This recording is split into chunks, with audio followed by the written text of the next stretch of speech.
किसी ने बहुत ही सुंदर लाइन कही है कि खुली छतों के दिए कब के बुझ गए होते, खुली छतों के दिए कब के बुझ गए होते, कोई तो है जो इन हवाओं के पर कुतर देता है, कोई तो है जो इन हवाओं के पर कुतर देता है। मैं दक्षा शर्मा शुरू करती हूँ हमारी आज की कहानी शुरू करने के पहले अगर आपको मेरी कहानी पसंद आए तो please like share and subscribe my channel. एक बार एक वैद्य जी का दवा खाना होता है। वैद्य जी रोज सुबह अपनी दवा खाने के लिए जब घर से निकलते हैं तो उनकी धर्म पत्नी उन्हें एक चिट्ठी देती थी हाथ में, और उस चिट्ठी में लिखा होता था जो भी घर के रोज सामान उन्हें चाहिए होते थे उस सामान की लिस्ट उस चिट्ठी में लिखी होती थी। जब वैद्य जी दवा खाने पहुँचते थे तो रोज उस चिट्ठी को खोलते, उसमें जो सामान की लिस्ट लिखी होती थी उसका हिसाब लगाते, और जितना पैसा बनता था उतना पैसा होने तक उनके पेशेंट, जो मरीज आते थे, जो रोगी आते थे, उनसे पैसा लेते थे जब तक उतना पैसा उनसे नहीं बन जाता।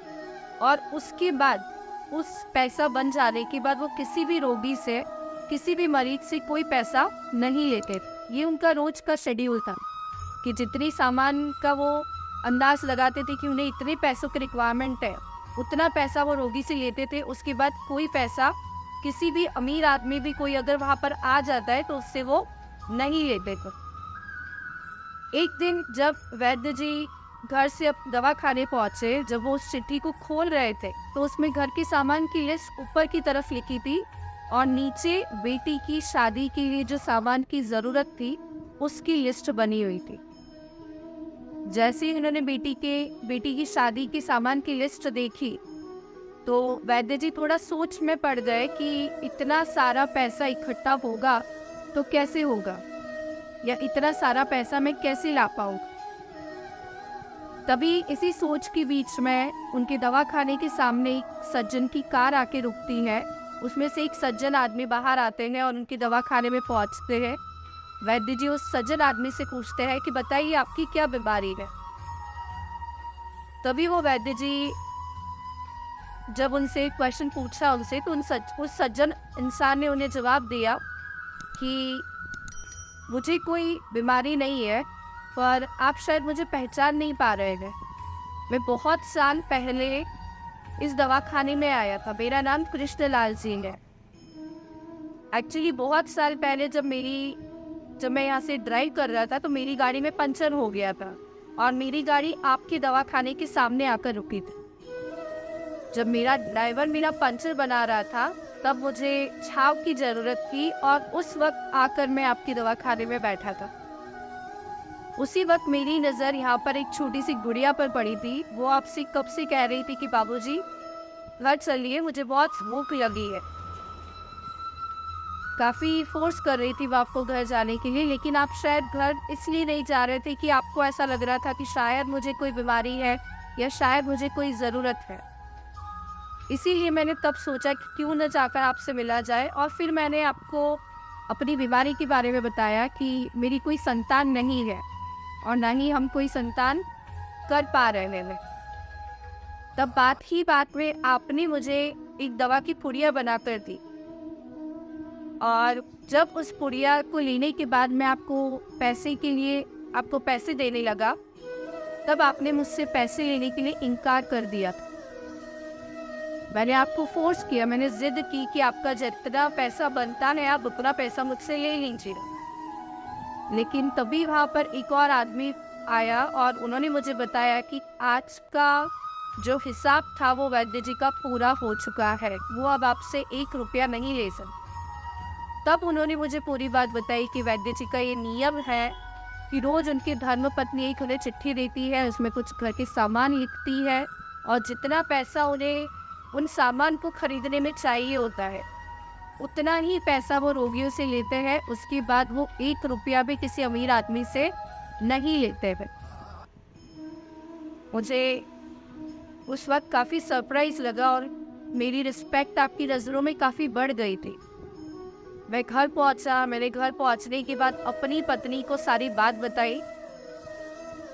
जब उन्हें ये सारी बात पता चली तो उन्होंने मुझे कहा कि ज़रूर ऊपर वाले ने आपकी मदद के लिए उन बंदे को आपके सामने भेजा है। और ऐसे बहुत कम लोग होते हैं जो दूसरों की भलाई के लिए बिना किसी स्वार्थ से सेवा करते हैं। उस दिन मैं आपका शुक्रिया करना चाहता था, फिर भी मैं आपका शुक्रिया कर नहीं पाया, क्योंकि आपकी उस दवा से आज मेरे आंगन में 2 हंसती खिलखिलाते हुए बच्चे हैं।